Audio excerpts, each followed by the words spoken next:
Hey there folks, Wrel here. In the background you'll see some gameplay from PlanetSide 2 as I share some thoughts on better...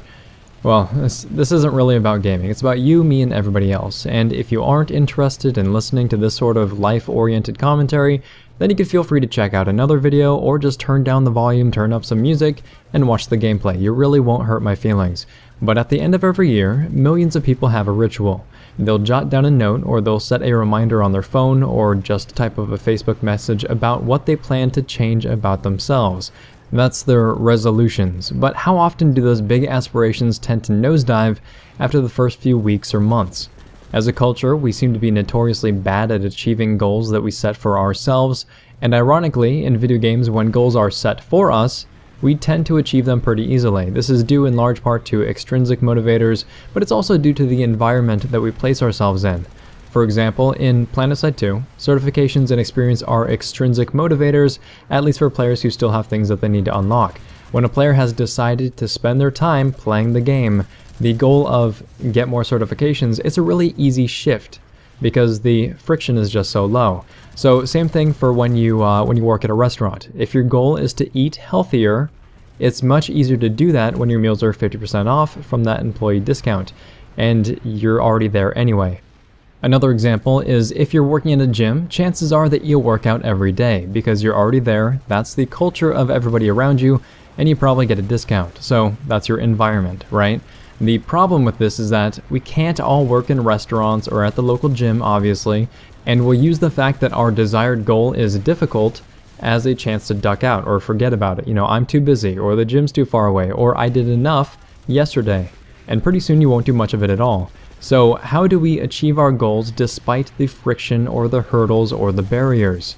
The first place to start is to set our goals correctly, which many people, including myself, oftentimes do not. Instead of using goals as a blanket term, we're going to break this process down step by step.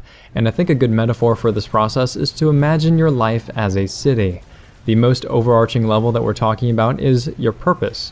And your purpose can be thought of as the air within your city. So in other words, it permeates everything you do. A lot of people will consider your purpose as a driving force, and it is, but there are also a lot of misconceptions that surround it. Actually, John Acuff talks about this in his book called Start. Your purpose isn't some mystical force that's just going to make everything suddenly make sense. You don't need to have only one purpose, and they aren't set in stone. Far from it.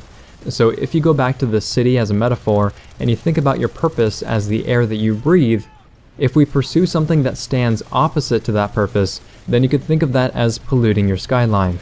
As an example, if my purpose here is to help cultivate a better gaming community, then the rest of my goal setting process should fall in line with that. Other examples of a purpose could just be to live a healthier life, or be financially secure, or live the next 40 years so that you can read stories to your grandkids. That's a purpose. And it's not that you can't set goals and achieve them without this sort of driving force, it's just that having a purpose will give you more motivation and reason to pursue those goals. It's eliminating some of that friction. So beyond that, there is a formula that we're going to follow. It's goals plus actions equals outcomes. And almost all of this is knowledge that I'm passing on from someone with far more experience and knowledge than myself, somebody who I personally consider a mentor. An outcome is the end result that you're seeking. So if your purpose is the air that permeates that city, you can consider your outcome somewhere that you'd like to go within that city. A goal is the path that you can take to get there, so basically this is the series of roads you need to follow to get from one place to the next. And an action is a very specific step that needs to be accomplished at a certain date and time. So if you think about being in your car, you're listening to the GPS, you turn where it tells you to turn. You follow the roads that it tells you to follow. Sometimes you're going to miss the exit or go the wrong way, and you're going to be set back because of it. A personal example would be, if my outcome is to reach a broader audience, I have to think about how I would do that. One goal could be to have 100,000 subscribers by the end of 2015. When setting up our goals, it's very important that the goal is as clear as you can make it, so that you can avoid all the traps that we like to set for ourselves. You know, that's too hard, that costs too much, that's too much work, or that's good enough. We don't want to burden ourselves with all of that. We just want to know the path that we need to take, and then we'll be able to figure out how to get there. It's also important, though, to be realistic. Becoming a millionaire or owning your own island within a year is probably not the most realistic thing in the world for most of us. So after that, your actions are what determine your progress toward that outcome. So it's what do I need to do right now, or what do I need to do next to start making progress. I think that at least 3 videos a week is proper pacing for this channel. So my first action step would be to finish and upload the next video by 4 p.m. on Saturday, or something similarly specific. It can't be make 3 videos this week, because that gives us room to fail, room to ignore or forget. And I know from personal experience that I'd basically procrastinate until I knew that I had to start working on another video in order to get it out on time. And what's funny is that if I wait that long, then something else will usually come up and you won't get the video until a couple days later. So again, you want to be very, very specific. And you'll be plotting these action steps as frequently and continually as you can, because each time you complete one thing, there should immediately be another action lined up to take its place. So to recap all of this again, you have purpose, outcome, goals, and actions. So goals plus actions equals outcomes, but your outcomes must fall in line with your purpose.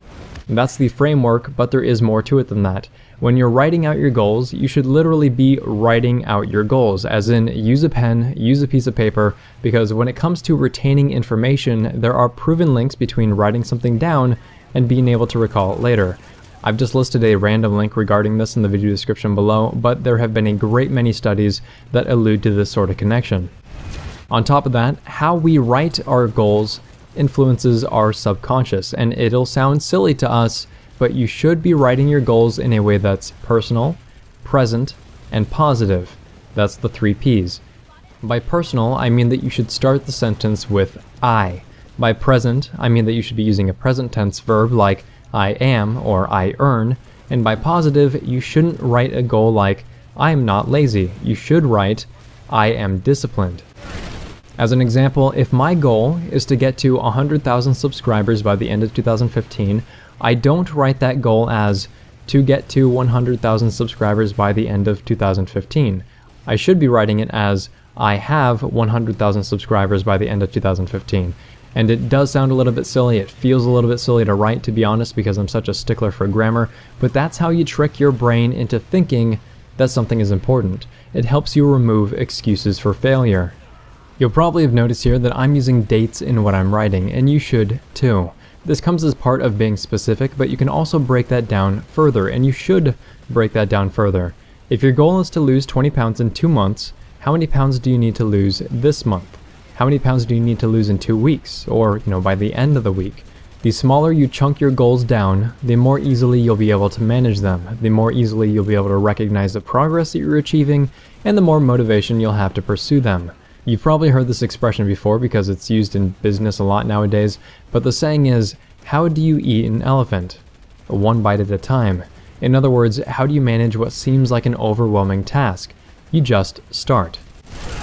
Now that that's all said, here is the hardest part. It's the part where you actually have to work, because there are no shortcuts, there's no amount of brain trickery that'll actually make your goals a reality. It's hard work, and it begins right here, with a challenge to all of you. My challenge is to get a notebook, you rewrite your goal each and every day, then you read it out loud to yourself in a strong, confident voice after you're done writing it, then you share that goal with someone you trust or someone who can give you positive feedback and encouragement. And lastly, write down one more action step that will help you move toward your goal. Even if it seems like something extremely small, do it. Start there. If this video has been interesting, helpful, or entertaining, please feel free to like, subscribe, tell your friends about the channel. And this is a really personal video just for you. I know what it's like to fail in your goals, but I also know what it's like to succeed. So if you are able to find anything helpful, anything in here, then I've basically done my job. Thanks very much, folks. Wrel signing off.